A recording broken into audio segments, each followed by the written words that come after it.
Welcome to my channel Techify with Adil. So today in this video we will be studying about selection client edition. So we see the form factors that plays a role in the selection of client editions. You can watch my other videos in my playlist for Endpoint Administrator Associate MD102 for certification purpose, or if you want to gain knowledge how Intune works, how Entra, what is Entra ID is, how the cloud things works, you can learn from the playlist video. Okay, let's move on to today's content.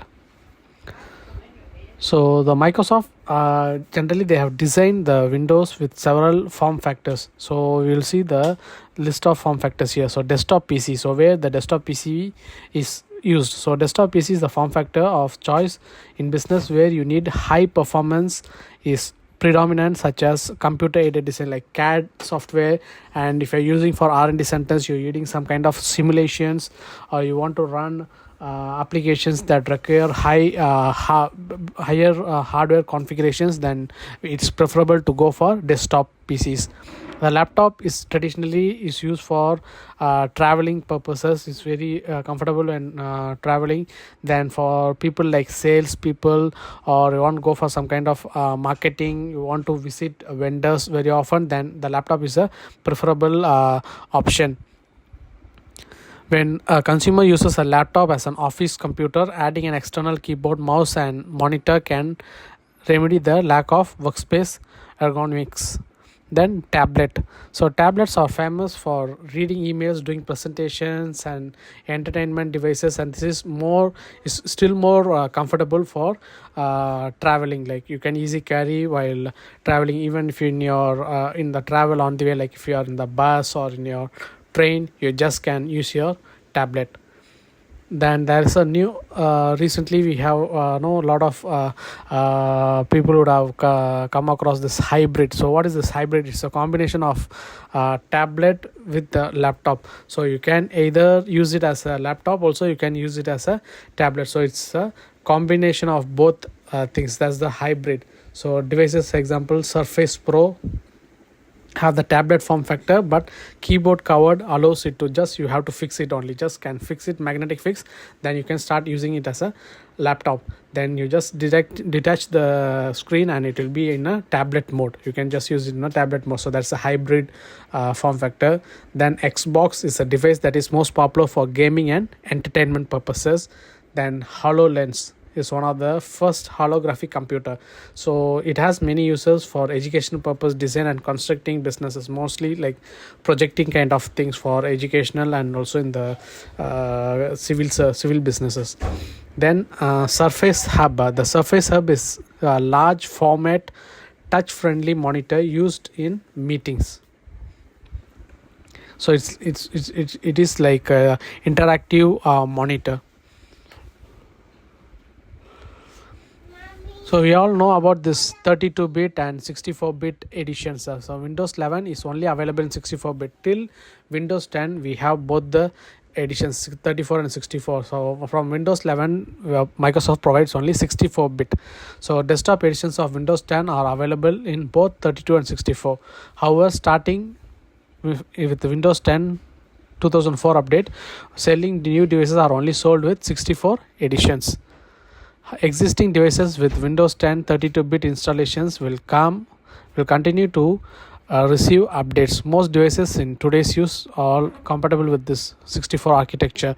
So devices run 32-bit installations of Windows are becoming increasingly rare unless you have any special requirement like this very old applications, legacy applications that's not compatible with 64. It has to be run on 32 only at that cases we organizations still use 32. Other than that, in general all are moving towards 64-bit already. So there's very rarely you will find the 32-bit architecture computers nowadays. Some reasons include most devices in use today have 64-bit architecture. If you install 32-bit edition of Windows 10 on 64-bit processor architecture, the operating system doesn't take the advantage of 64-bit.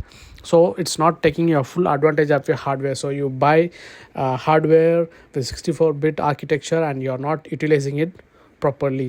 So most notably, if it's a 32-bit edition of Windows, can't address over 4 GB of memory. So now 8 GB of memory become like a minimum requirement in for all the applications of all the usages. So when you go for 32-bit, it is going to be less performing PC. It can be a laptop, or a PC is going to be a less performing device already. So you can't install 64-bit driver on a 32-bit Windows even if the device architecture is 64-bit.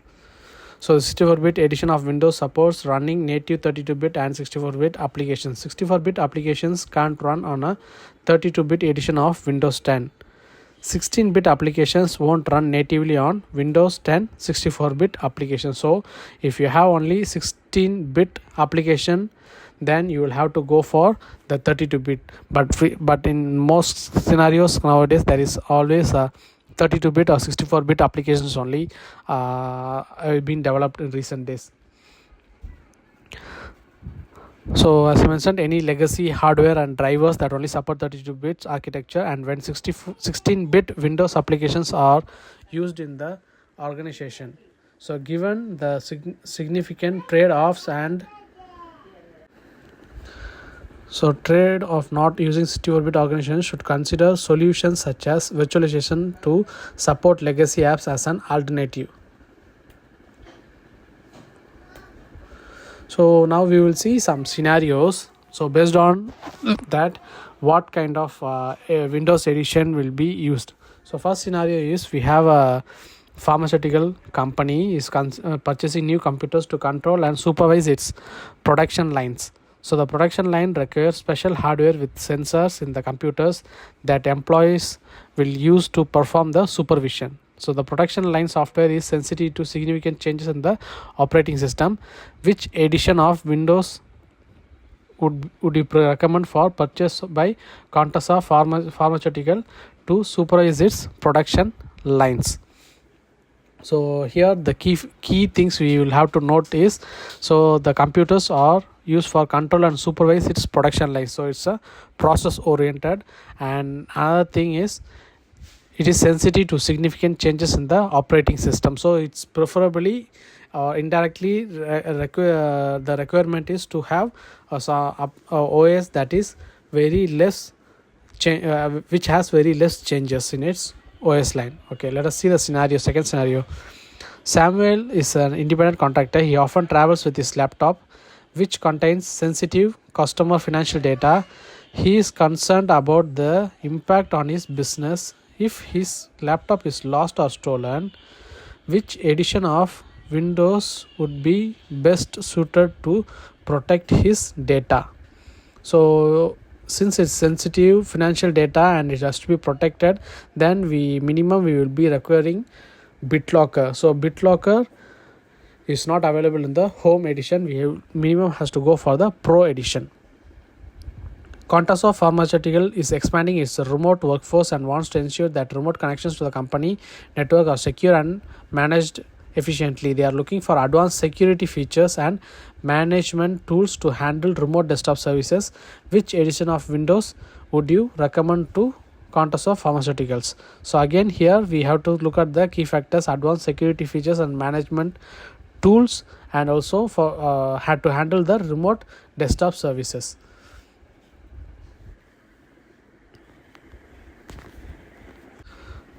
So as we have seen, for the first scenario, so as the key point here is to have lesser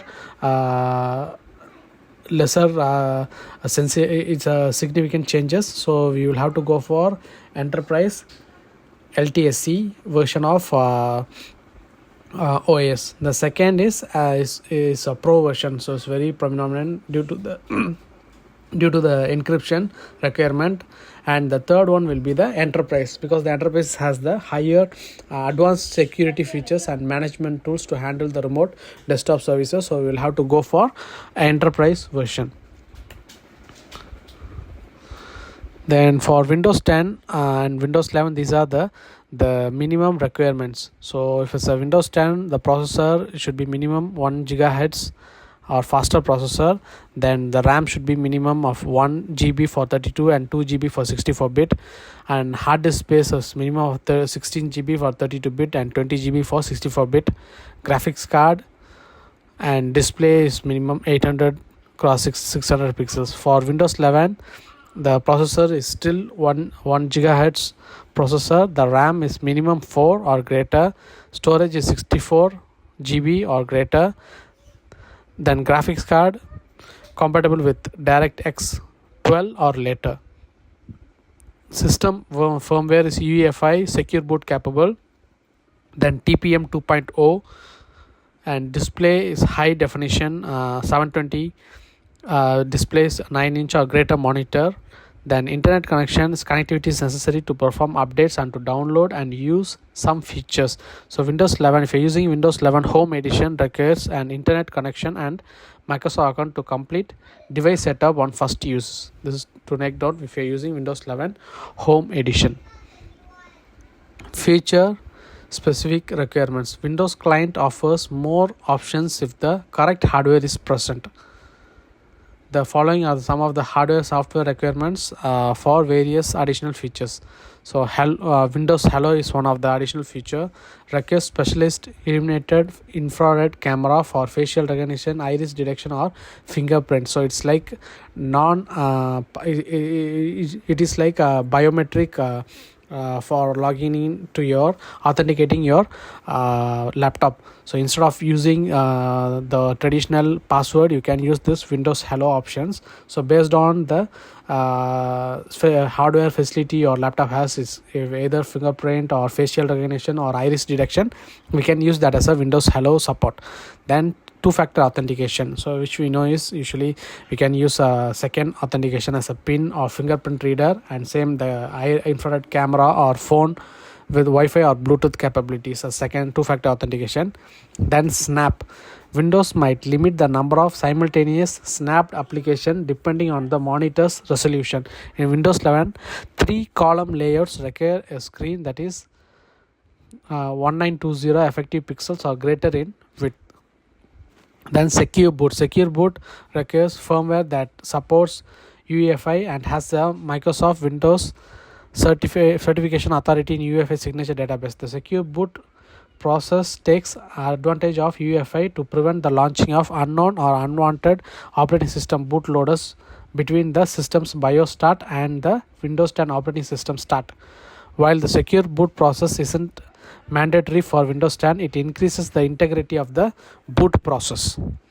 So DirectX, some applications may require a graphics card with a higher version of DirectX for optimal performance. BitLocker to go require the USB flash drive. This feature available in Windows Pro and above editions. Home doesn't come with this feature. Then client Hyper-V requires processor with second level address translation capabilities and 4 GB. This feature are also available in Windows Pro edition and above. So if you want to use Hyper-V, then you have to go for Windows Pro or above versions. Later on in our videos, when we are seeing detail about the Intunes, we will be using this Hyper-V for our lab purposes. Then I will explain more on the Hyper-V part. So Miracast and our Windows projections requires a display adapter that supports WDM and Wi-Fi adapter that supports Wi-Fi Direct. Wi-Fi Direct printing requires a Wi-Fi adapter that supports Wi-Fi Direct and a device that supports Wi-Fi Direct printing. Instant Go works only with computers designed for connected standby. Instant Go allows network connectivity in standby mode and allows for receiving updates, mail, Skype calls with screen turn off. Direct storage requires an NVMe SSD to store and runs games that use the standard NVMe Express controller driver and a Direct X12 GPU with shader model 6.0 support. So these are the additional features available. If we have the required software and hardware in place, then we can able to use all these additional features. Some features are for more comfortable usage, and some features like secure boot, two-factor authentication, these are increases the security of your notebook or PC. So device drivers. Windows will detect most hardware and install the driver to support the device. Many companies producing hardware have their drivers certified to the Windows Hardware Quality Lab and delivered through Windows updates. So recently, if you are using Windows 10 11, when you are doing Windows update, you can see there's also drivers being downloaded. Also, there will be an option for you to check if you want to download the drivers. So that is for that become very easy for the driver installation. The old traditional way, we will have to download the driver one by one to install the updates. However, you might not find a built-in driver for a specific piece of hardware. Depending on a deployment method, you may need the driver deployment to complete parts of the OS installation. The best way to find hardware drivers to search the manufacturer website. So you have to find what kind of device hardware it is, then go to the manufacturer website and search from there and just update it. Actually, in previous videos I have also shown how to search for the driver and how to update the right driver, because usually drivers will be available multiple sites. Sometimes there is a possibility you install a bug along with your drivers also. So you have to make sure the driver we are updating or the driver we are downloading is very correct. Check for Hyper-V compatibility. So to verify the compatibility, open the PowerShell. Either you just open the PowerShell or command prompt and run systeminfo.exe. If all the listed Hyper-V requirements have a value of yes, your system can run the Hyper-V role. Below you can see that we verified the hardware requirements highlighted above when systeminfo.exe is executed. You will see the following messages from the system info exe.hyper-v already enabled on the system. Hyper-V requirements is a hypervisor has been detected. Features required for Hyper-V will not be displayed. Say we just go to